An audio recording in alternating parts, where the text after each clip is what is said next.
Hello, everyone. Welcome to the Oxford Faculty of Law's third annual Equality and Diversity Lecture. This session is being live captioned by AI Media. You can view the captions by clicking the CC button in the toolbar of your Zoom app. A separate caption viewer is also available, and a link to it will be shared with you via the chat.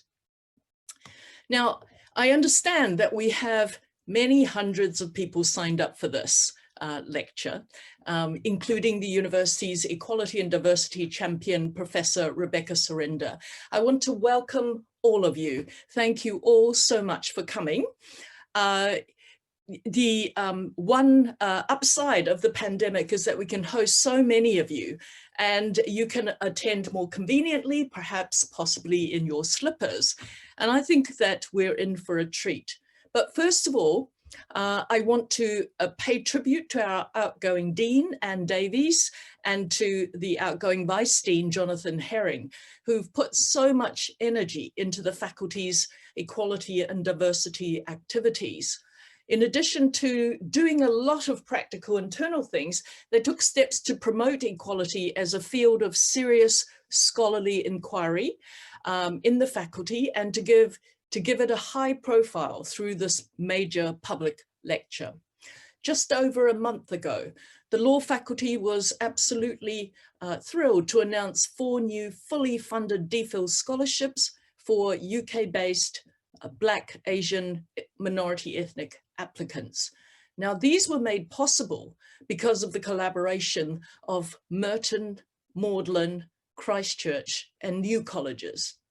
These 4 BAME scholarships are in addition to the one that we already have in criminology in association with Brasenose College. We are extremely grateful to those colleges. Their heads of house and the senior censor of Christchurch and the warden of Merton are here today. Thank you very much. These scholarships are a recognition that the student body across the university is not as diverse as it should be, and they represent an investment in the future of academia. As the new dean of the law faculty, I gladly take over the baton and run with it. Our new vice deans are also keenly aware of equality and diversity issues. Helen Scott comes from South Africa. Taran Kaitan hails from India. I myself was born in Taiwan, and I immigrated to New Zealand at the age of 10. All 3 of us came to Oxford courtesy of the Rhodes Trust. I think this is an interesting nod to the connection between scholarships and equality and diversity and the pipeline.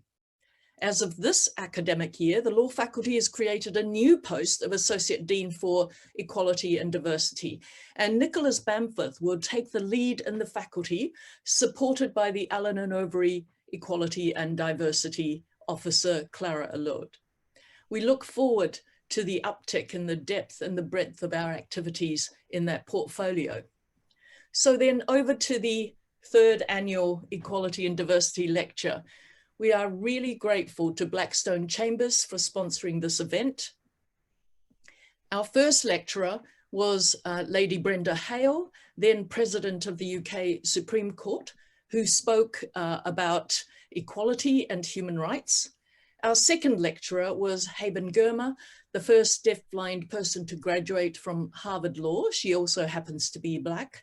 Haben talked about her experiences and about disability and accessibility issues more generally. President Obama named her a White House Champion of Change. She received the Helen Keller Achievement Award and is on the Forbes 30 Under 30 list. Her lecture is available on the faculty website. Our third lecturer is equally illustrious. As he speaks, I invite you to pose any questions that you might have in the Q&A function. I will then pose these to our speaker, as many of them as I can, at the end of his talk. So I now invite our Associate Dean of Equality and Diversity, Professor Nicholas Bamforth, to introduce our speaker. Thank you, Nick. I would like to echo the Dean in welcoming Professor Kendall Thomas to deliver this year's Law Faculty Equality and Diversity Lecture. Kendall Thomas is Nash Professor of Law at Columbia University in New York and one of the world's leading specialists in critical race theory and critical theory as applied to sexuality and law. Educated at Yale, he has taught at Columbia since 1986 and has had a prominent role in practical human rights activism alongside his scholarly work. His lecture concerning critical race theory is particularly pertinent at the end of Black History Month in a calendar year which has featured such an intense focus on the presence of racial injustice in the constitutional legal systems of Northern and Western countries. I first encountered Professor Thomas's work in my early days of writing about sexual orientation discrimination and law. His 1992 article, Beyond the Privacy Principle, was highly distinctive in its character. A critical analysis both of the position upheld at the time by the US Supreme Court, i.e. that criminal prohibition in state law of sex between men was constitutionally permissible, but also of the arguments rooted in the right to privacy associated with the Due Process Clause and which were popular among liberals as a key basis for criticizing the Supreme Court's position. The Supreme Court later accepted in Lawrence and Texas that criminal prohibition was constitutionally impermissible, but Beyond the Privacy Principle has retained its role as a crucial critique of the limitations of privacy arguments in challenging the social and political power of conservative ideology. The piece also poses the key question whether a strategy involving assessing the Supreme Court's work exclusively or primarily on the court's own terms helps or hinders what Professor Thomas calls the distinctively critical project of constitutional scholarship, assuming, of course, that one shares this conception of constitutional law writing. Professor Thomas's most widely cited critical race theory contribution, before this evening that is the introduction, co-authored with Professors Kimberly Crenshaw, Neil Gotanda, and Gary Pelly, of the co-edited volume, Critical Race Theory, The Key Writings That Formed the Movement, published in 1996. Thomas and his co-authors argued in this introduction that different contributions to critical race scholarship diverge in object, argument, accent, and emphasis, but are unified by two common interests. The first is understanding how a regime of white supremacy and subordination of persons of color has been created and maintained in the United States, and, quote, in particular, to examine the relationship between that social structure and professed ideals such as the rule of law and equal protection, unquote, given that law has the capacity to produce racial power even from within a liberal discourse. The second common interest is seeking not merely to understand the bond between law and racial power, but to change it, even if, at a more specific level, there are disagreements between individual scholars about the direction which racial liberation should assume. On this view, critical race scholarship seeks to offer counter-accounts of social reality. It accepts that scholarship cannot and should not be neutral and objective, and that legal scholarship is an important site for the construction of power concerning race. It also expresses dissatisfaction with traditional civil rights discourse, which is characterized as treating racism as rare and aberrational, rather than a systematic and ingrained phenomenon. As Professor Thomas and his co-authors put it, social and official consensus in the United States has identified racism in the decades after the civil rights era, quote, only with the outright formal exclusion of people of color. It was simply assumed that the rest of the culture and the de facto segregation of schools, workplaces, and neighborhoods would remain the same. The sheer taken for grantedness of this way of thinking would pose a formidable and practically insurmountable obstacle. There was no conceptual basis from which to identify the cultural and ethnic character of mainstream American institutions. They were thus deemed to be racially and culturally neutral, unquote.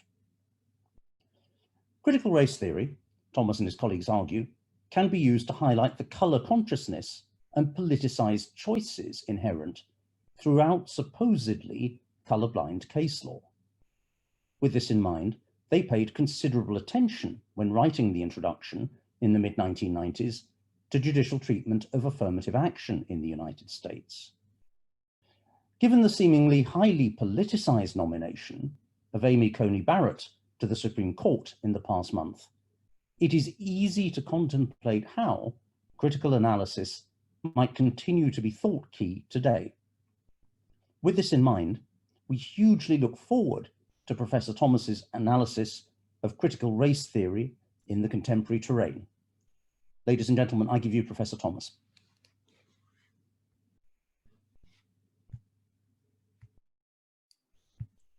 Thank you very much for that kind introduction, Professor Bamforth. And thanks too to Dean Chen Wishart and the Oxford Law Faculty for inviting me to deliver this year's lecture on equality and diversity. I learned during our tech run last week that this lecture is typically followed by a reception and dinner. Although I've been to the UK many times, I've never actually visited Oxford. So I shall look forward to the supper for which I am about to sing when we've all come safely through this challenging moment in the life of our global community. In recent months, President Donald Trump and his allies in the conservative and far-right press, television and social media have waged a relentless multi-pronged campaign to bring a renewed and energized national movement for racial justice that has emerged in the US over the course of the year to its heels. This multicultural, multiracial, and intergenerational political movement has rallied around the cry of Black Lives Matter. It has demanded an end to police surveillance, arrests, beatings, shootings of African Americans and other people of color. The movement has sought to abolish the police power state that normalizes Black and brown unemployment and economic precarity, food and housing insecurity, lack of health care, criminalization, carceral education, and the school to prison pipeline, mass imprisonment, and cascading violence, particularly in poor and working class communities. One hallmark of the modern racial justice movement is the pride of place it gives to the problem of institutional racism, which is the face of racial injustice in the 21st century. Institutional racism eludes the optic of the liberal legal and political order that made the so-called civil rights revolution possible. Liberalism sees race and racism through a moral rather than a political lens. In the liberal worldview, racial injury is a discrete, purposeful, intentional denial of formal legal rights to individuals, not an entrenched structural subordination of a social group.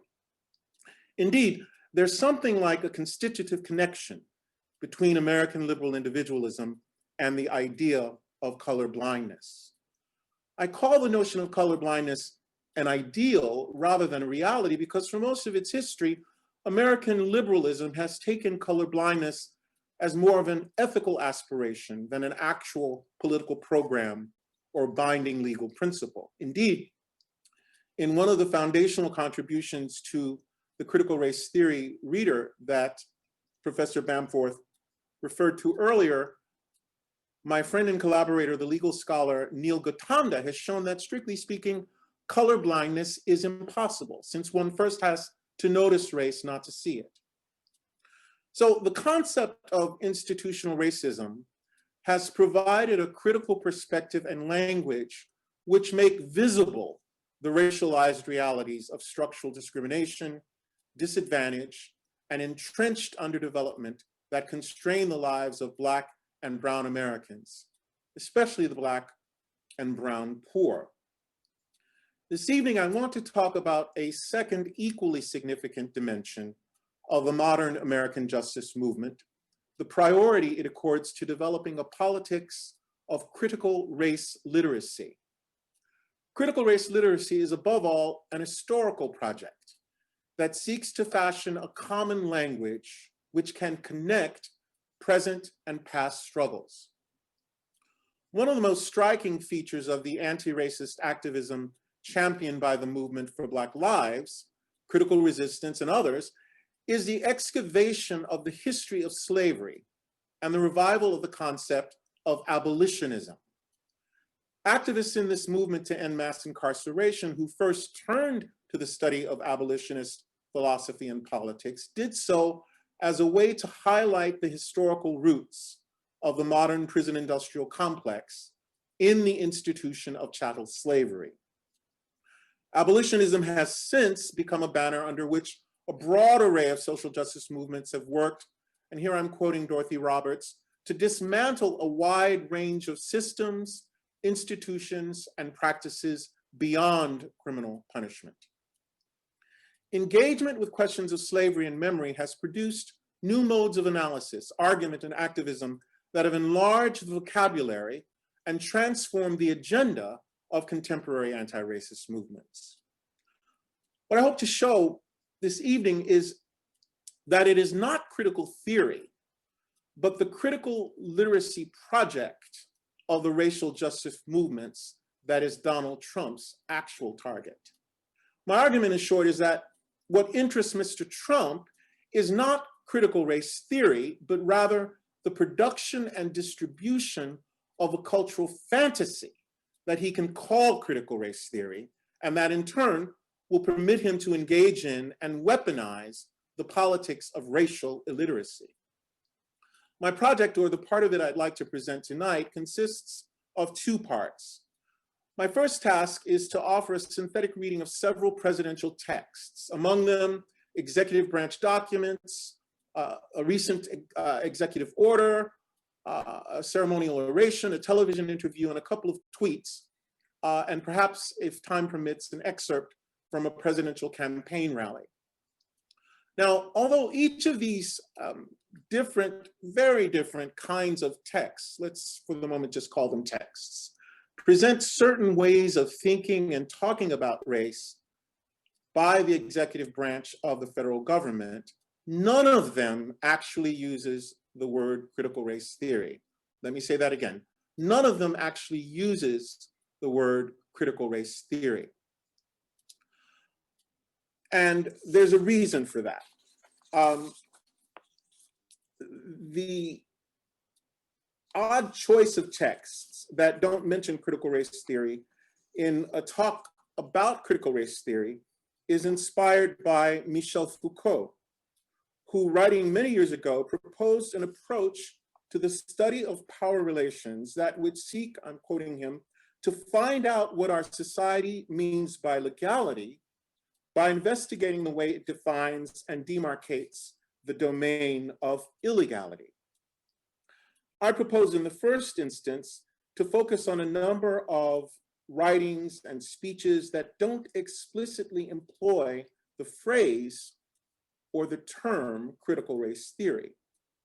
My aim is to uncover how and why critical race theory figures in contexts where the president is talking or purports to be talking about something else.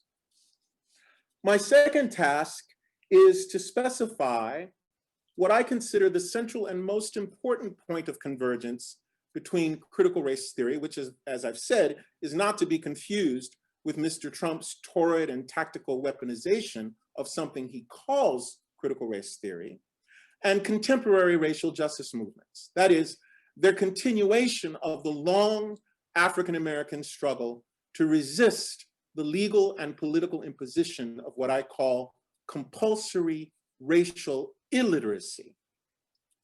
This uniquely American story begins with the 19th century state statutes that outlawed the education of enslaved Black people and continues today in the largely Black and Brown-led campaigns for educational equity and recognition of a constitutional right to literacy. On September 22nd, 2020, the whitehouse.gov website uploaded the text of Executive Order 13950, which President Donald J. Trump had signed earlier that day. As a legal matter, this executive order on combating race and sex stereotypes was an exercise of authority under Article 2 of the US Constitution. Section 1 of that article states that, quote, "The executive power shall be vested in a president of the United States," unquote. And Section 3 charges that the president of the United States is obligated to take care that the laws be faithfully executed. As the martial metaphor of its title suggests, Executive Order 13950 is styled as a declaration of administrative lawfare. The act proclaims that, quote, "It shall be the policy of the United States not to promote race or sex stereotyping or scapegoating in the federal workforce or in the uniformed services, and not to allow grant funds to be used for these purposes. In addition, federal contractors will not be permitted to inculcate such views in their employees." The Trump administration's principal preoccupation and its central target center around something that the document refers to as divisive concepts, whose broad contours are described in the definition section of the executive order, which I will read very quickly. For purposes of this order, the phrase divisive concepts means concepts that one race or sex is inherently superior to another race or sex. 2, the United States is fundamentally racist or sexist. 3, an individual by virtue of his or her race or sex is inherently racist, sexist, or oppressive, whether consciously or not. 4, an individual should be discriminated against or receive adverse treatment solely or partly because of his or her race or sex. 5, members of one sex or race or sex cannot and should not attempt to treat others without respect to race or sex. 6, an individual's moral character is necessarily determined by his race or her race or sex. 7, an individual, by virtue of his or her race or sex, bears responsibility for actions committed in the past by other members of the same race or sex. 8, any individual should feel discomfort, guilt, anguish, or any other form of psychological distress on account of his or her race or sex. Or 9, meritocracy or traits such as a hard work ethic are racist or sexist, or were created by a particular race to oppress another race. The term divisive concepts also includes any other form of race or sex stereotyping or any other form of race or sex scapegoating. Time won't permit me to unpack this bloodless bureaucratic caricature of what the executive order elsewhere dismissively described just as ideas that may be fashionable in the academy. I do want to note that the document tellingly declines to use the term critical race theory anywhere in its list of officially divisive concepts. I should say further that this oversight seems to have been deliberate, since the phrase critical race theory, along with the term white privilege, had already appeared in a September 4th letter from the head of the Office of Management and Budget. One obvious possibility, which has been leveled at other Trump executive orders, is that the failure to mention critical race theory by name simply reflects bad legal drafting. But again, given the noise that was going on around the administration on Fox News and in the pages of nearly every newspaper of record in the United States, it's hard to credit incompetence as a full explanation for the absence of the term critical race theory in an administrative order that was said to have been a direct response to critical race theory. Now, for the beginnings of an answer to the question of why critical race theory appears nowhere in the text, let's turn to section 1 of the order, which contains the administration's prefatory statement of the purpose of the order and reveals the real stakes behind the Trump administration's policy agenda. The first thing to note about the opening section of the executive order is its radically different rhetorical register, which I can only really convey by reading at some length from the text. So I hope you will indulge me. Purpose. From the battlefield of Gettysburg to the bus boycott in Montgomery and the Selma to Montgomery marches, heroic Americans have valiantly risked their lives to ensure that their children would grow up in a nation living out its creed expressed in the Declaration of Independence. We hold these truths to be self-evident that all men are created equal. It was this belief in the inherent equality of every individual that inspired the founding generation to risk their lives, their fortunes, and their sacred honor to establish a new nation, unique among the countries of the world. President Abraham Lincoln understood that this belief is the electric cord that links the hearts of patriotic and liberty-loving people, no matter their race or country of origin. It is the belief that inspired the heroic Black soldiers of the 54th Massachusetts Infantry Regiment to defend that same union at great cost in the Civil War. And it is what inspired Dr. Martin Luther King Jr. to dream that his children would one day, and here it quotes the famous words, not be judged by the color of their skin, but by the content of their character, unquote. In its terms and tenor, this language bears little resemblance to the state prose one usually finds in documents of this kind. Drawing on the literary conventions of the modern liberal version of the political sermon, the prefatory provisions of Executive Order 13590 stage a presidential civics lesson, hitting all the right nationalist battle hymn of the Republic notes. In the paragraphs that follow, however, the tone abruptly transposes into a decidedly uglier and illiberal key. The document goes on. Today, however, many people, I can't resist remarking the inclusion here of one of President Trump's most telling tics in the phrase many people are pushing a different vision of America that is grounded in hierarchies based on collective social and political identities rather than in the inherent and equal dignity of every person as an individual. This ideology is rooted in the pernicious and false belief that America is an irredeemably racist and sexist country, that some people simply on account of their race are oppressors, and that racial and sexual identities are more important than our common status as human beings and Americans. The executive order proceeds to show why this malign and destructive ideological virus, quote, threatens to infect core institutions of our country, unquote. However, as we read on in the text, the administrative ban on discussion or promotion, what the text refers to as racialized views of America within the executive branch, turns out to have little to do with the dangers that those views pose to our institutions, or even to our values, beliefs, or ideas. Rather, the perceived danger has to do with the fact that the racialized conception of race raises questions, or dares to raise questions. And there is no place for racial questions in the sacred precincts of the Department of Homeland Security or the Social Security Administration. The pluribus simply cannot be allowed to compete with the unum and the official identity story of one American people united in the colorblind pursuit of one common identity.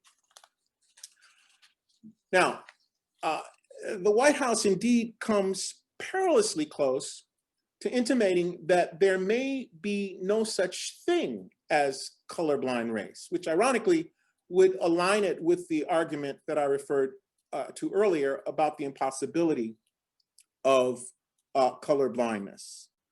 The policy problem to which the executive order responds is not the divisive concepts referred to in its operative provisions. The problem, rather, to which the prefatory purpose section addresses itself is the political problem of the contest between many people, and the federal government over what I propose to call narrative dominance regarding the story of America. Elsewhere in this section, the executive order condemns what it calls the misrepresentations of our country's history and its role in the world by Americans who insist on the contemporary relevance of race and racism in America. For reasons I will come to later, I find the use of the term misrepresentations fascinating and telling. The document then goes on to level a remarkable charge against those who push this racialized vision of today's America. They are resurrecting and repackaging, these are the document's terms, the dead, discredited notions of the 19th century apologists for slavery who maintained that our government was made on the white basis by white men for the benefit of white men. The document is quoting here Stephen A. Douglas, who was the arch nemesis of Abraham Lincoln. Today's racialists, in other words, may claim their ideas about race, racism, and racial hierarchy are new and revolutionary, but they are neither. Much could be said about this strange passage, beginning with the forced line of intellectual and ideological succession it draws between 21st century Americans who argue that race and racism still matter in this country, and the generations of white slaveholders and their apologists who bought, sold, and defended the buying and selling of Black people as slaves. I will resist that temptation, though, and confine myself instead to 3 quick points. 1, note that this is the text's first and sole reference to slavery. Note, 2, that the president's principal preoccupation seems to be the worldview of slavery's white defenders, not the world of its Black victims.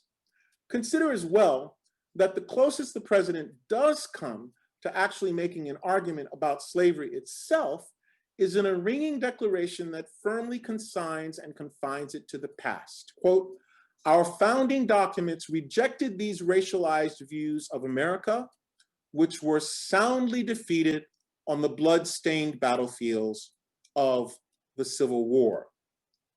The history of chattel slavery in America, then, has no meaningful connection to or claim on America's historical present. And we should just stop talking about it. Or rather, when we do talk about it, we should only do so in certain places and in certain ways. The 193 executive orders that Donald Trump has issued to date exceed the number of those issued by his predecessors. Writing in last week's Washington Post, White House reporter Ann Guerin argued that the president's aggressive, highly politicized, and sometimes sloppy orders stand out in both style and substance. Guerin also makes note of the frequency with which, excuse me here, I need to cut off my phone. Makes note of the frequency with which Mr. Trump has used executive orders, quote, to appeal to his largely white political base by stoking racial and cultural division, unquote. Guerin cites a conservative foreign policy expert and Trump ally who concedes that, quote, it's a kind of PR thing. The power of the presidency is exactly the same, unquote. Most pertinent to our purpose, however, is a remark in the article by John Woolley, a scholar of executive orders, who argues that this mode of presidential power is not, quote, really trying to achieve consequences, it's symbolism. And I think a lot of Trump's ordering has that kind of symbolic quality to it, unquote. I share Woolley's view regarding the symbolism and symbolic quality of the executive orders Mr. Trump has issued, but unlike Woolley, I maintain that Trump's executive orders are performative in the strong sense, i.e., that they are very much meant to achieve consequences. Indeed, I would submit that Trump's deployment of executive orders and his exercise of symbolic executive power is a critical key to the meaning of his presidency. To explain why this is so, I must turn to the work of the great British sociologist and cultural theorist Stuart Hall, whose writings on culture, power, and ideology have had a deep impact on my own thinking about law and legal institutions. I want to focus on one of Hall's most generative ideas and suggest how it might be put to use in building out a critical race theory of the symbolic presidency of Donald Trump. In a short but important 1987 essay entitled Blue Election, Election Blues, Hall tries to make sense of the British election that sent Margaret Thatcher to number 10 Downing Street for a third term. He begins the essay by asking whether Mrs. Thatcher's victory must be construed as an indication that, quote, increasingly, the British electorate is thinking politically, not in terms of policies, but of images, unquote. It's not, he goes on to say, that policies don't matter, but that, quote, policies don't capture people's imaginations unless they are constructed into an image with which people can identify, unquote. Hall goes on to explain why analysis of the intersections of imagery and ideology is so important for mapping the interplay and mutual influence of political ideas on political action. Electoral politics, he writes, in fact, every kind of politics depends on political identities and identifications. People make identifications symbolically through social imagery in their political imaginations. They, quote unquote, see themselves as one sort of person or other. They imagine their future within this scenario or that. They don't just think about voting in terms of how much they have or don't have in terms of their so-called material interests. Hall's point is not that material interests don't matter, but rather that these interests are ideologically defined and refracted imaginally through practices of representation, through the active labor, as he put it once, of making things mean. Instead of seeing administrative law and policy as exclusively concerned with the formal rules and instrumental procedures that resolve disputes and regulate social life, Hall's imaginal theory of politics invites us to consider law and policy, indeed the state itself, as a discursive field. In this perspective, law and policy are a resource for representation and a realm in which, as Jacqueline Rose has put it, the way people imagine themselves and their connections to one another occupies a crucial place. The symbolic presidency of Donald Trump has radically reconfigured the line between policy and administration on the one hand, and politics and imagination on the other. During his tenure in the Oval Office, moreover, race has been a leading, indeed a key element in Trump's imaginal projection of presidential power. This is not surprising when one considers that Trump paved his road to the White House by stoking suspicions that the first Black president of the United States was not, in fact, constitutionally qualified to occupy the office. In the reading of it, I am proposing the executive order on combating race and sex stereotypes is a textual stage for a symbolic presidential play of political imagination. It is also a site for a specific perlocutionary performance, since its status as an exercise of administrative executive power, recall the language of Article 2's Take Care Clause, allows Mr. Trump to speak to the nation through and as the voice of the state. However, since Mr. Trump's tactical deployment of racial imagery and representation has tended to find its most unbridled and undisciplined, if symbolically consequential, expression beyond the institutional boundaries of the state, I propose to turn briefly to another imaginary domain that will permit us to undertake an intertextual reading of the executive order. I'm thinking here of the corporate television, social media, digital complex, which has been the principal playground for Donald Trump's enjoyment of his symbolic presidency.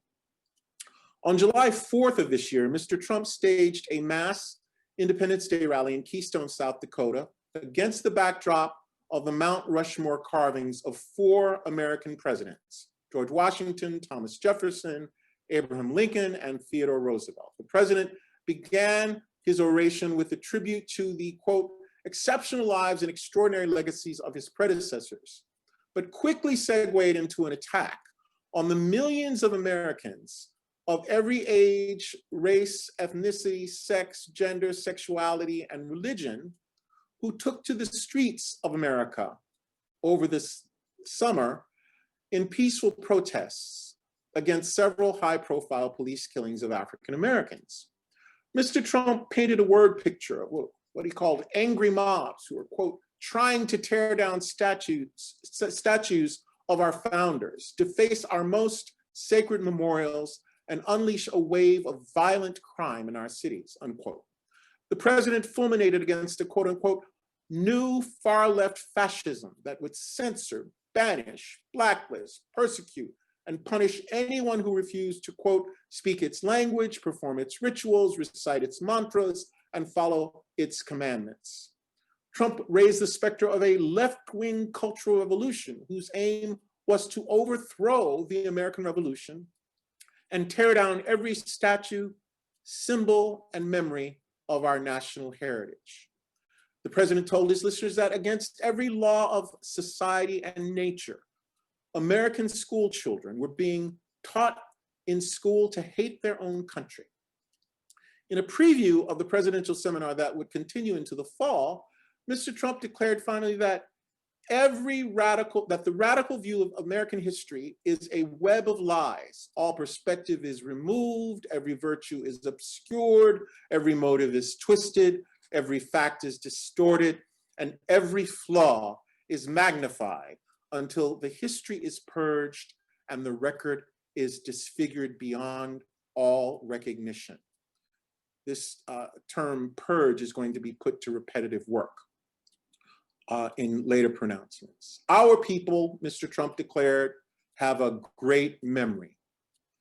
Nowhere in his speech did Mr. Trump make note of the fact that 2 of the American presidents whose images were carved into the Black Hills granite behind him had owned property in other human beings. Note the very different rhetorical register of Mr. Trump's Mount Rushmore speech. The prose is hotter and crafted to raise the emotional temperature of his audience. The movement, that's the word he uses, depicted in the July 4th discourse may include people who, quote, have no idea why they are doing this, unquote, but that does not make them any less of a threat to the nation. A few days after the Mount Rushmore speech, Mr. Trump recorded an interview with the television journalist Chris Wallace on Rupert Murdoch's Fox News channel. I would play the clip, but it's not cued, so I'll just read a bit of it. Chris Wallace, our children are taught to hate, in school to hate our country. Where do you see that, Mr. Trump? I just look at it. I look at school, I watch, I read, look at this stuff. Now they want to change 1492, Columbus discovered America. You know, we grew up with that. That's what we learned. Now they want to make it the 1619 project. Where did that come from? What does that represent? I don't even know. Chris Wallace, slavery. Mr. Trump, that's what they're saying, but they don't even know. They just want to make a change. Cancel culture. I hate the term, but I use it. Chris Wallace. But are they teaching people to hate America? Donald Trump, cancel culture. Well, I think so. Yeah, I think so. Look at the professors. Look what's going on in the colleges. If a conservative goes on a college, and look, we have as many as them, excuse me, I think to the best of my knowledge, we're sitting at the White House and the Oval Office is right behind me. We have as many as them. Chris Wallace, who's them? Mr. Trump, the liberal radical left. And I'm not talking all. I think liberal, I can tell you, I like a lot of liberal people. I like a lot of liberal governors and senators, but Chris, we have a radical left destructive ideology and it's being taught in our schools. And don't act like you're surprised to hear this. There are books written about it and we can't let that go on. We can't let them change the true meaning of what we're all about. And that's what they're trying to do. And I don't want it to happen, not on my watch. It's not going to happen on my watch. When President Trump delivered his Mount Rushmore address, the term critical race theory had not yet made its way into any official documents. But by the time of his interview with Chris Wallace, someone had clearly called Mr. Trump's attention to the 1619 Project, a massive year-long initiative by the New York Times. Under the editorial direction of journalist Nicole Hannah-Jones,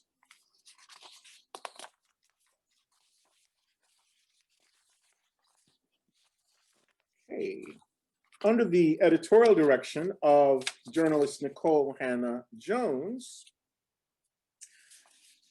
the 1619 Project has set out, in its own words, to reframe the country's history by placing the consequences of slavery and the contributions of Black Americans at the very center of the nation's national narrative, unquote.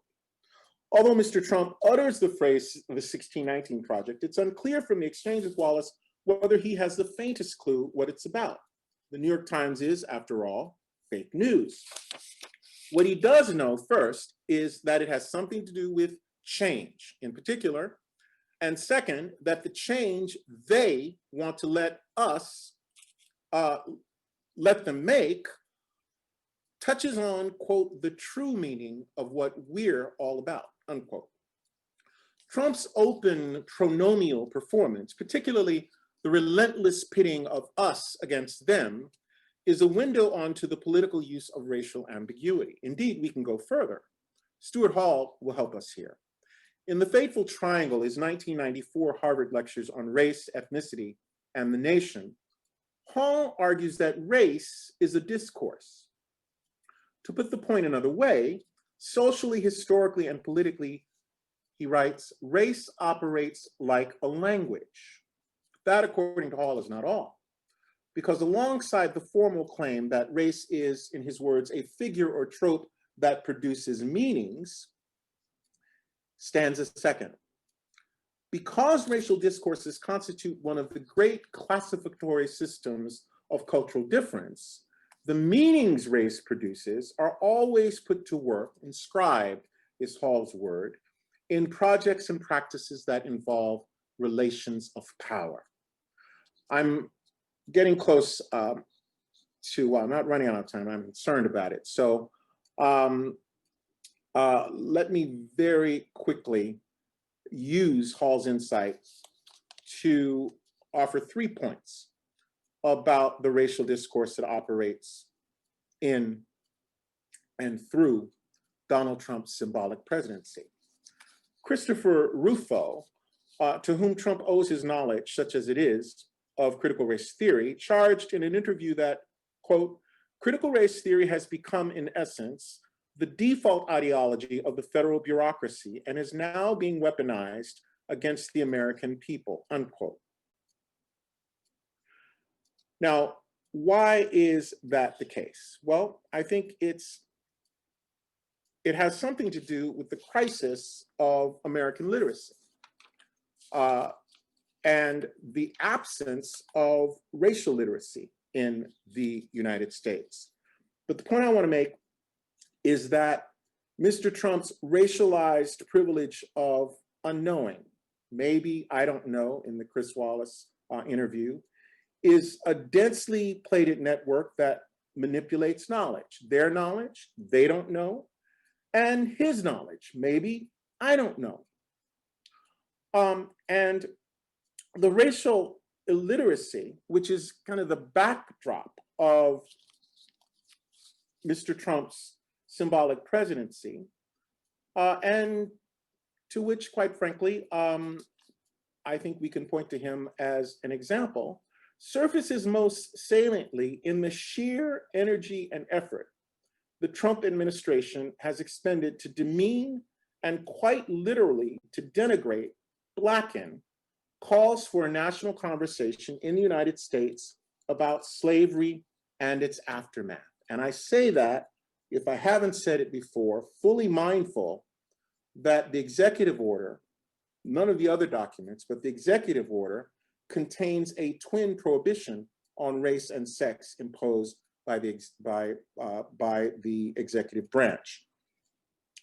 The executive order and the tweets, the speeches, the memoranda, and other texts and images alongside which the order must be read are, to use Michael Omi and Howard Wynant's well-known term, a racial project that mobilizes the force of the federal government's power to purge the US state of any fora for the practice of critical racial language and literacy, particularly if it in any way disturbs the colorblind narrative of one people woven together in one destiny. We are far cry, for example, from the historical narrative that I was taught in college and that any number of generations were taught before me, which told the story of America as a story of conflict within consensus. This is a purely anti-conflictual story. For Mr. Trump, the language of race is a political weapon. So by the time he actually gets around to uttering the words critical race theory in September, the other texts that I've been talking about have set a kind of modal fugue in motion that allows the words critical race theory to be or mean anything, depending on their terms of engagement. And since CRT can't possibly be or mean all the things the president accuses it of being, it doesn't have to be or mean anything at all. The point is whether by force of repeated telling, in ways, to quote Bruno Perrault, in ways that efface the traces of its making, Mr. Trump can use racial discourse to play a kind of Humpty Dumpty game in which critical race theory means what he wants it to mean, or it means nothing at all.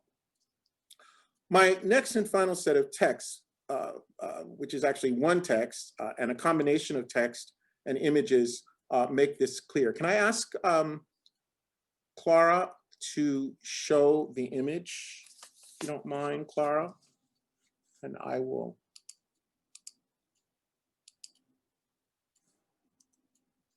Can you show the next slide? I would have used that as my epigraph.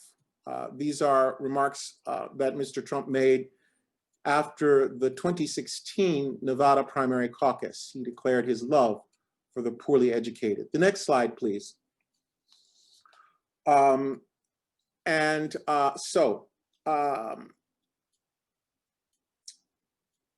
the slide after that. Thank you. This is a text image that I took from Mr. Trump's Twitter account. Trump orders purge of critical race theory from federal agencies. This is a sickness that cannot be allowed to continue. Please report any sightings so we can quickly extinguish. Per President Trump, the White House Office of Management and Budget will move to identify and eliminate any trace of critical race theory in the federal government. So I want to say a couple of things. One, formally, if we read them all together, Trump's weaponization of America's racial illiteracy and his practice of it in the context of his symbolic presidency has two components. One is a kind of tactical anti-literacy, I don't know, and the other one is another kind of counter-literacy, they don't know. From this perspective, the only value of critical race theory, quote unquote, is not its meaning, but its weaponization and misuse, its misrepresentation, to use a word that I quoted earlier when reading the executive order. In the pedagogical reading of Trump that I've been offering here, illiteracy, the fact not just that the American people don't know about race, but that the American people can't read, that 50% of US adults can't read a book written at 8th grade level, that every year 1 in 6 young American adults in the United States drop out of high school, that 43% of adults who read below a 5th grade level live in poverty, that 70% of adult welfare recipients have low literacy skills, that 32 million adults in the US can't read or write above a 3rd grade level. This articulation, to use another term of Stuart Hall, of basic or functional literacy on one hand and racial literacy on the other, is the space within which Mr. Trump can create not just confusion and incoherence, but sheer chaos around the question of work. So,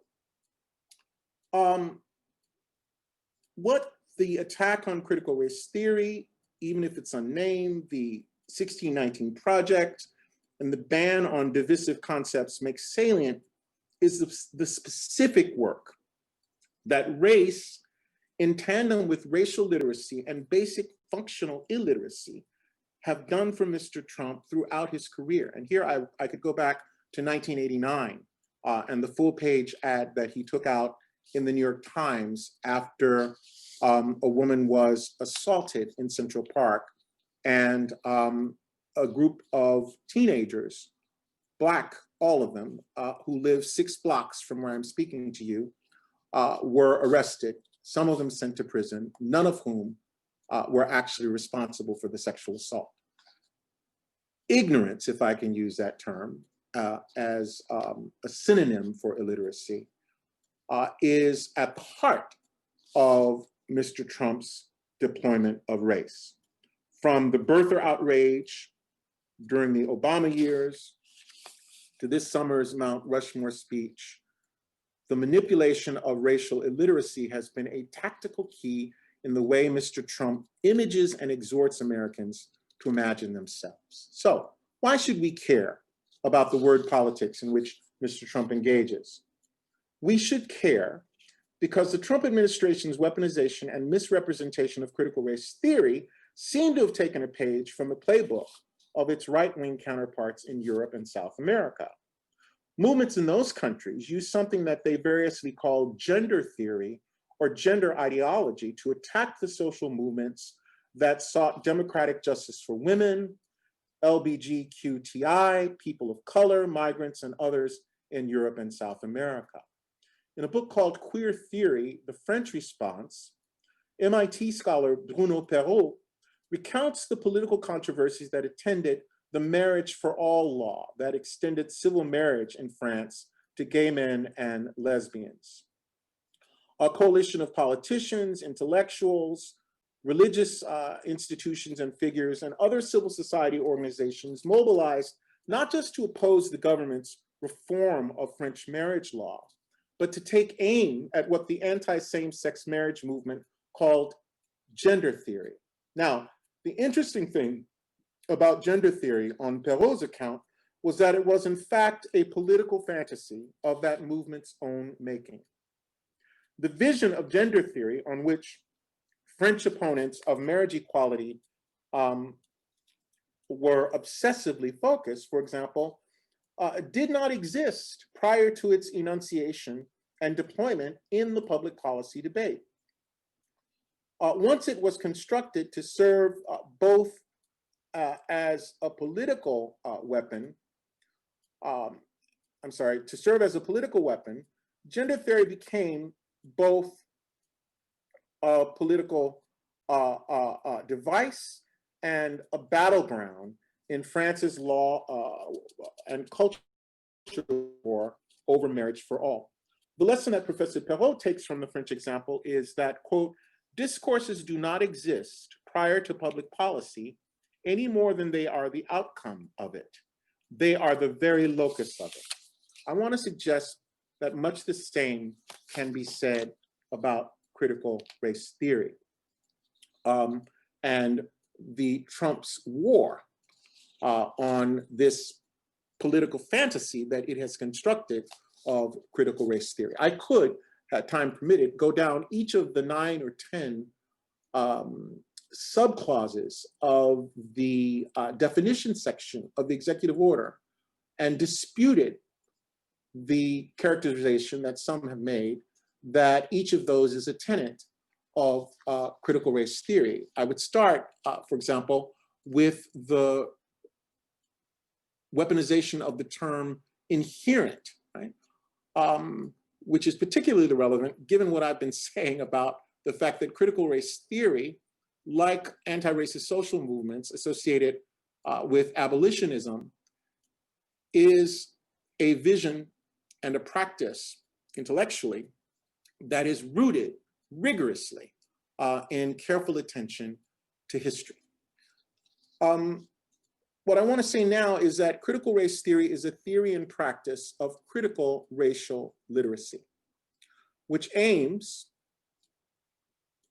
to excavate and to learn from the subjugated knowledge, this is Michel Foucault's phrase, of those who have been left off the scales of justice and excluded from full participation in American law, politics, culture, and history. What I now want to do is to connect the claim I've made about critical race theory as a theory and practice of critical racial literacy and the history in the United States of something I call abolition education, which the great historian W.E.B. Du Bois writes about in his masterful history of Black Reconstruction in America. In that book, Du Bois notes, quote, that the mass of the slaves could have no education. The laws on this point were explicit and severe. Du Bois here anticipates a similar sentence in the 1954 decision by the US Supreme Court, Brown versus the Board of Education, in which Chief Justice Earl Warren, also writing for the court in a case that involved a challenge to race-based, legally mandated race-based public school education, noted that there were laws against teaching slaves how to read and write. What Du Bois neglects to say is that those laws were criminal laws that imposed criminal sanctions. The criminalization and criminal punishment of learning while Black, for example, was behind the enactment of the Virginia Revised Code of 1819, a statute that anticipated the adoption in the 1830s of similar laws in almost all the other slaveholding states after the Nat Turner Revolt of 1831. That law prohibited, quote, all meetings or assemblages of slaves or free Negroes or mulattoes mixing and associating with such slaves, some of whom, by the way, may have been their husbands, wives, children, brothers, sisters, right? The mixing and associating with such slaves at any meeting house or houses in the night or at any school or schools for teaching them reading or writing, either in the day or night, under whatsoever pretext, the law imposed a punishment of corporal punishment with a whip of up to 20 lashes. So in America, the regime of chattel slavery was a regime of what I've referred to earlier as compulsory illiteracy, which used criminalization and criminal sanctions to prohibit and punish the education of enslaved African Americans. The prehistory of criminalization and governance through crime, to use Jonathan Simon's phrase, of this use of the criminal law under slavery would continue after the Civil War, after emancipation, and well into the rest of the 19th century. And it's all the more remarkable when one considers that the United States is apparently the only country in the world that is known to have outlawed and punished slave literacy. My grandfather's father was the son of slaves.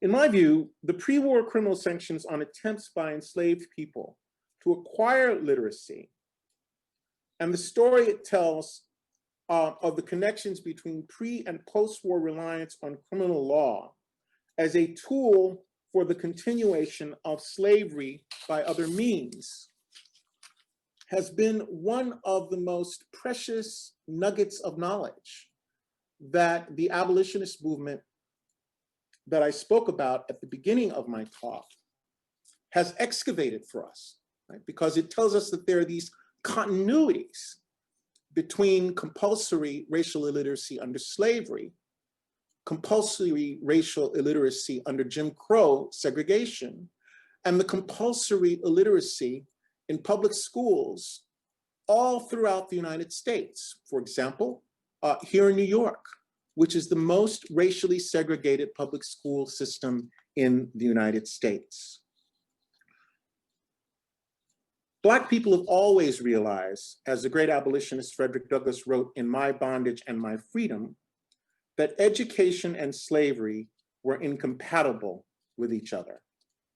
Black Americans understood in the Reconstruction period, as they do today, that literacy was not just a bulwark against the predations of slavery, but a precondition of property and a practice of freedom. Black Americans, Du Bois' rights in Black Reconstruction, were consumed with desire for schools. They saw quite clearly that the founding of the public school could be a civic laboratory for what Du Bois calls an experiment in democracy, not just for themselves, but for the poor whites who had also been denied the rudiments of education.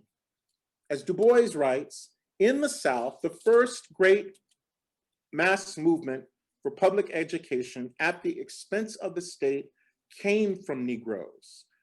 And then he concludes in a marvelous sentence, public education for all at public expense was in the South a Negro idea.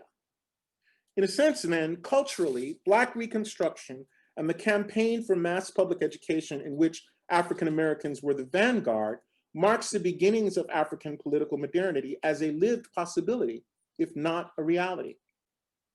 The African American frenzy for school led to an organized effort for education in the 10 years between 1861 and 1871, which Du Bois argues was, quote, one of the most marvelous occurrences of the modern world, almost without parallel in the history of civilization. The movement that was started was irresistible. It planted the free common school in a part of the nation and in a part of the world where it had never been known and never been recognized before. And they did so knowing that the Southern white communities in which they were seeking to create a culture of Black literacy was, Du Bois writes, more hostile to the establishment of schools than they are to owning lands. The racial literacy whose foundations were laid by the Reconstruction generation have been crucial, not just to the practice of racial democracy, but to the forging of a critical racial literacy. The legal scholar Lonnie Guinier has argued, or defined rather, racial literacy as, quote, the capacity to decipher the durable racial grammar that structures racialized hierarchies and frames the narrative of our republic, unquote. The racial literacy whose foundations were laid by this generation would in subsequent decades, even to today, become a critical resource in the ongoing African-American project of writing a counter-narrative of our republic that inscribed African-Americans into the American narrative. So, I conclude. In 1995, Kimberly Williams Crenshaw, Neil Gotanda, Gary Peller, and I published our 1995 collection, Critical Race Theory, the key writings that founded the movement. That same year, in a prophetic meditation on racism and fascism, the late Toni Morrison insisted that we can neither take the full measure nor grasp the full meaning of contemporary racism without attending to its, quote, succubus twin fascism, unquote. For Morrison, the heartbeat of fascism, the thing that makes it recognizable is, quote, its need to purge. Right? So that phrase starts to take on great resonance, the purge of critical race theory. Right? As historian Robert Paxton reminds us, however, like other features of fascism, this purgative politics is not the same across time and space. Paxton contends that, quote, each national variant of fascism draws its legitimacy not from some universal scripture or playbook, but rather from what it considers, or at least can persuade its followers to believe, are, quote, the most authentic elements of its own community identity, unquote. By way of an example, Paxton suggests that in the US, religion, quote, would certainly play a much greater role in an authentic fascism, unquote, than it would in Europe. In the executive order combating racial and sexual stereotyping, or race and sex stereotyping, excuse me, as in the other texts I have surveyed, Donald Trump leaves no doubt that in his America, no civic faith or fighting creed will be allowed to coexist besides the religion of color blindness.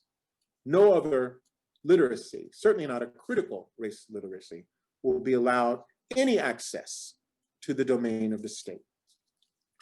I put it to you that Donald Trump's promise to extinguish the sickness of today's anti-racist movements and the critical racial literacy for which they stand presents a uniquely American instance of authoritarian populism. The question remains, to what extent does Donald Trump's purgative political project present a case study, to borrow a title from Jason Stanley, of how fascism works? Stanley contends that the right presents, quote, its own desire to control acceptable lines of inquiry by tactically advancing its attack on institutions and individuals who, quote, stand up for public reason and open debate under the cloak of those very ideals. He's describing a projective technique here. If Stanley is right, Trump's symbolic weaponization of American racial literacy to defend the white mythology and the identity politics, the white identity politics of the colorblind racial republic offers a textbook example of the fascism of anti-fascism. But we are not afraid. I need only remember my grandfather's father and his father and mother, the slaves. As long as their memory continues and lives, the quest for critical racial theory and movements for the full democratic citizenship of African American and other people of color cannot not continue. Thank you.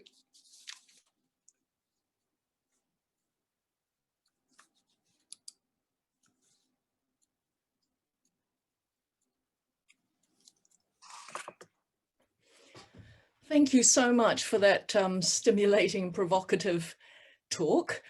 We have a number of questions. I'm mindful of how little time we have, but maybe I can group 3 of them together and you can have a think about that as I speak. The first is in your, I think it says D&I work, have you ever advised or thought that gender should go first in the fight for equality and then race inequality race equality will naturally follow? A second question is, do you feel able to extrapolate your dissection of the Trump presidency to any group or faction in UK politics? Mm-hmm. And then thirdly, critical race theory is focused on the US. How, if at all, does it extend to other nations? And how closely aligned is it to other forms of critical theory, such as queer theory? So I'll let you start with those 3 PhD topics. Naturally, no, because nothing naturally follows from anything. We do the work of seeking social justice in an historic context and in ways that are responsive to what has come before, what exists in the present, and the possibilities of what might be. Although I have written in the context of writing about the question of transgender people and the applicability of the notion of human rights to transgender people, that there is a sense in which one cannot be considered human without a gender, right, or without a normative gender. So I don't mean to suggest that the thought experiment that you're inviting me to engage could not and would not generate some pertinent thoughts about the relationship among different identity-defined groups and their linked fates. On the second question, I had thought to write a section of the paper that would have addressed this question of the relevance of the analysis I've offered to the UK, and time simply would not allow. What I tried to do methodologically, however, was to draw on the absolutely generative work of the late Stuart Hall, who was British and who wrote over the course of his long and distinguished career about race in the United Kingdom. I would say that the remarks I made about the French and South American cases and the ways in which theory, in that setting, gender theory, became both an object and an arena of politics do seem to be playing out in the UK. I mean, when a minister in the Prime Minister's cabinet can stand on the floor of Parliament and in Westminster egregiously mangle and misrepresent not just US race critical theory, but the writings of her own compatriots, then it seems to me that there is most certainly some value to comparative analysis. And if and when I'm ever invited to come to Oxford, I will perhaps devote myself to a lecture on this question of comparative critical race theories. And that gets me to the third question. Of course, critical race theory has application to other nations. I think there are very few nations in the world where practices of racialization don't exist. I'm not sure that one can offer a general theory of race and racialization or global theory.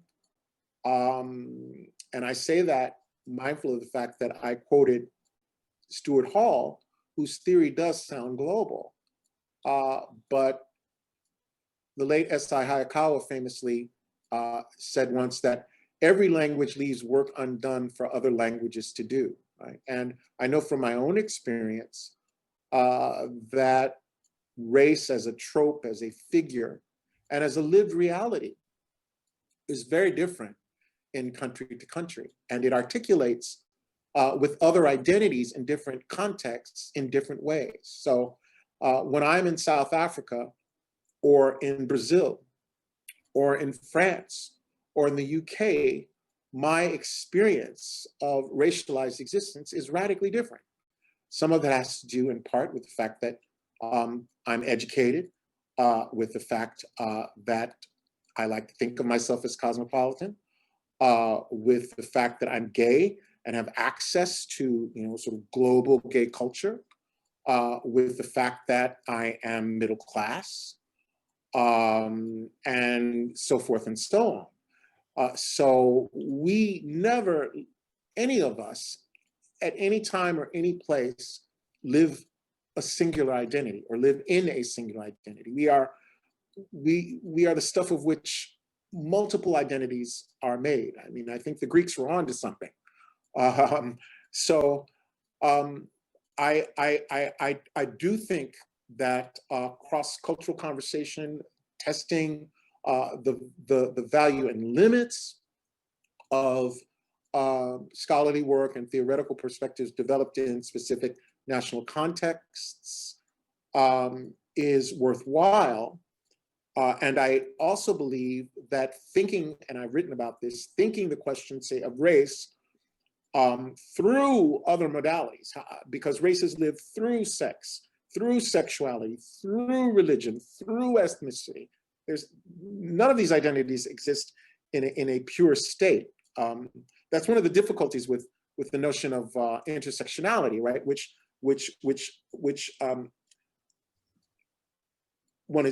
one is tempted, if one doesn't do it in a rigorous way, as my colleague Kimberly Crenshaw does, to think that gender's over here, sexuality is over here, race is over here, and they meet in an intersection. That's not the lived texture of our experience, and we know that to be true by virtue of the fact that we can have identities projected onto us that are utterly foreign to us, right? And so this question of identity is a messy and complicated one, because it is, as Stewart famously put it, when we're talking about race is structured like a language.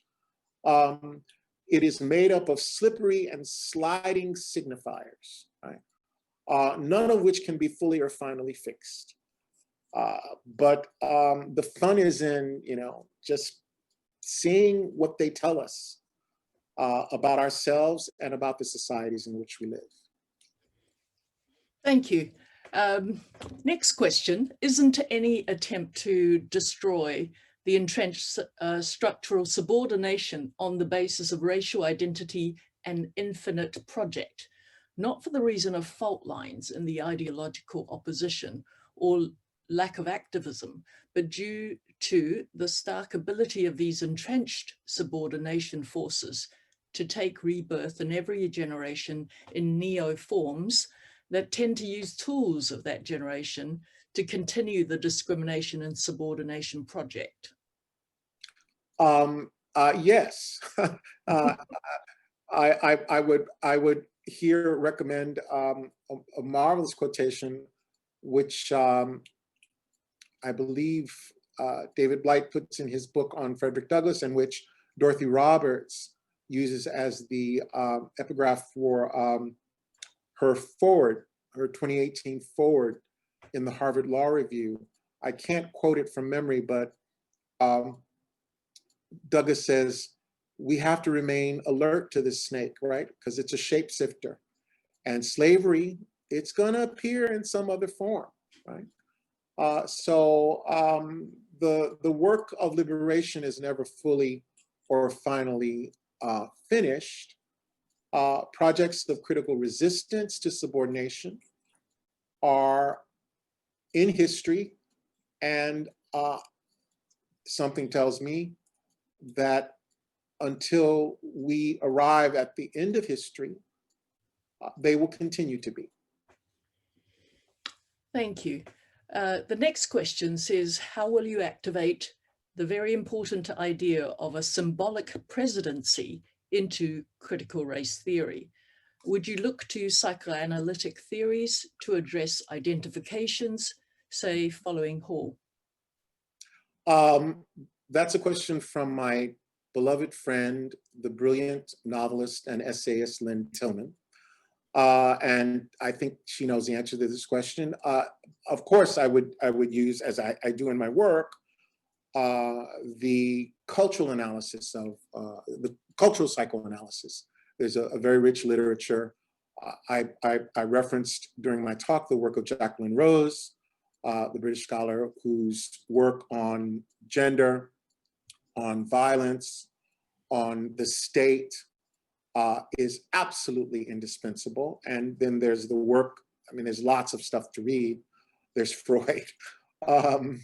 There's Judith Butler's work on the psychic life of power. So political psychoanalysis, cultural psychoanalysis, particularly if one's talking about projective techniques and the like, are crucial. And in the notes that are sitting on the desk, the very messy desk that I'm sitting in front of, I have a copy of Laplanche and Pontalis's book, The Language of Psychoanalysis, because I had opened it up to the entry on projection, but time really didn't permit me to talk about the ways in which the realm of the state and the psychic life of the state can be engaged using categories of cultural and political psychoanalysis. The next question says, when you read President Trump's comments in the Chris Wallace interview, in your voice, the comments sound more like part of a debate or discussion, not the person, man, woman, camera, TV, pantomime character. Do you think that President Trump's words will become more divisive and oppressive after the pantomime Trump has left and the comments are on record? Yeah, well, I haven't been able to find the source. In Jacqueline Rose's 1993 book, Why War, which are her lectures at Bucknell University, I think it's in the postscript, she quotes Eric Hobsbawm. And there would have been a section quoting this passage because it's really quite interesting. Hobsbawm asks, after Margaret Thatcher has left the prime ministership, will Thatcherism have an afterlife? And I think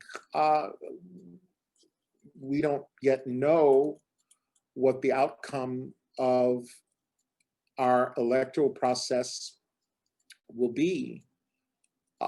But I have no reason to think that Trumpism won't survive Mr. Trump in some form. I mean, he clearly, if he loses the election, given all the troubles from state courts, from federal courts,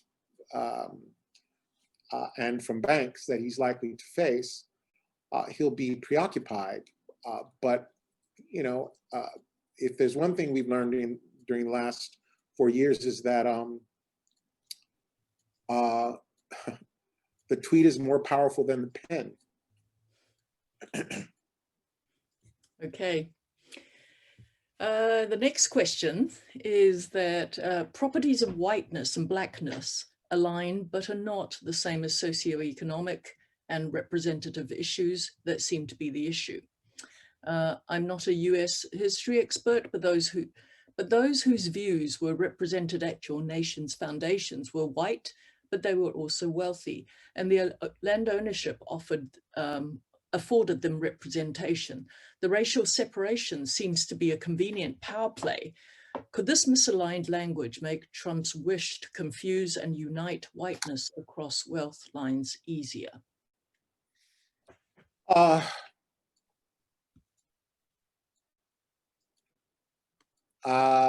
don't quite know how to answer that question. I had a little trouble figuring out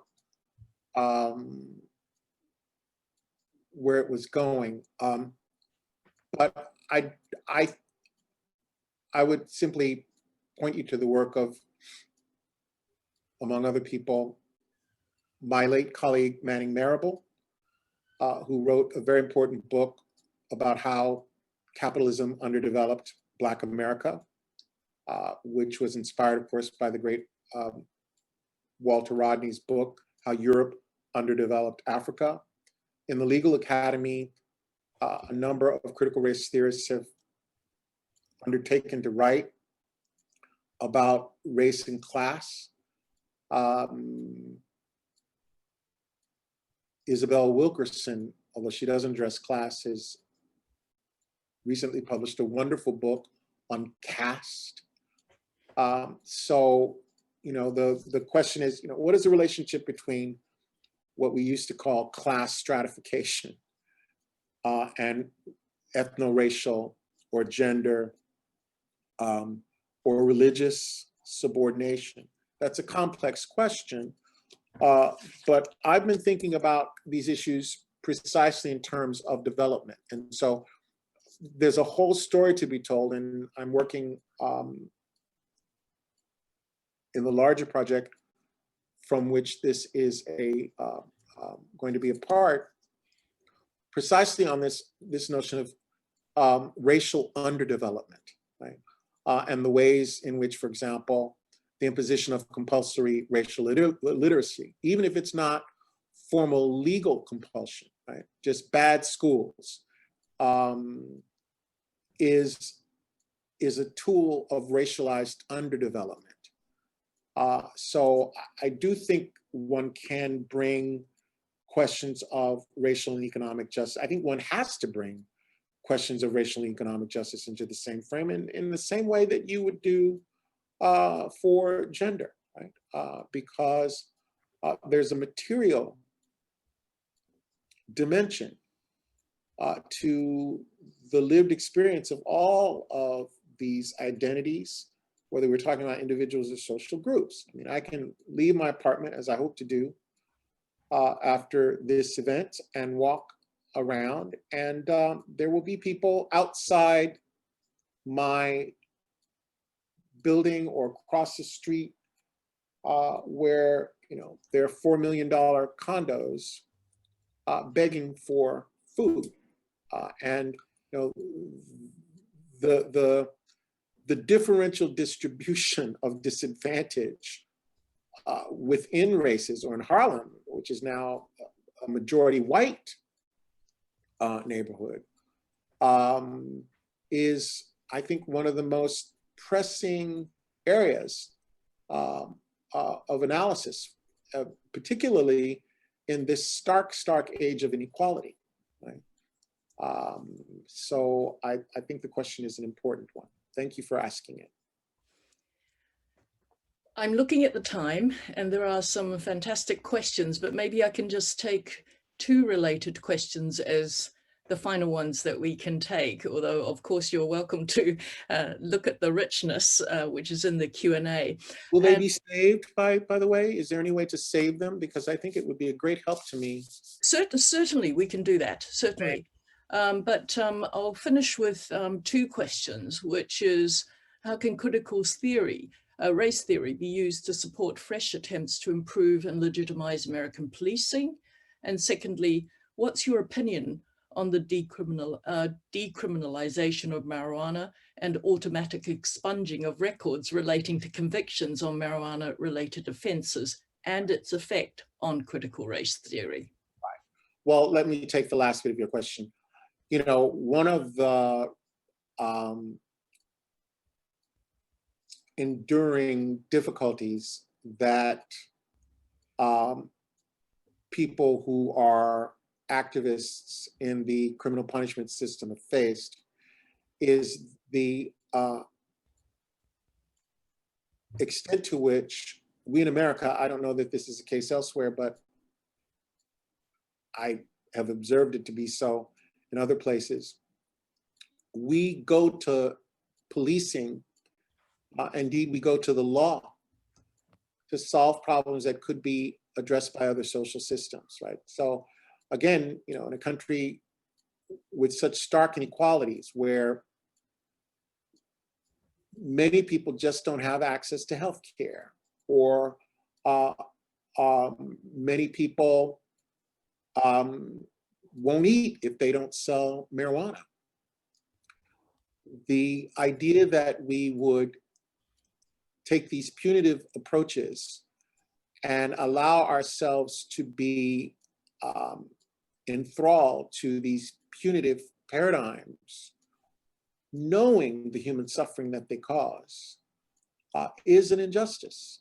And so, I don't know that I have a definitive answer to your question, but I do think the question we should be asking is, if we're going to have police, can we think about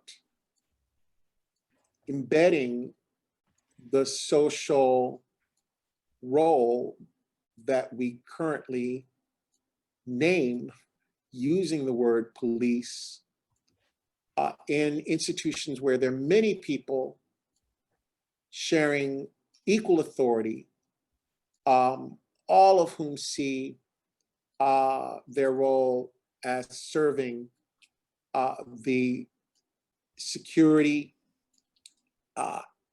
and safety of entire communities rather than policing and interdicting and punishing specific communities.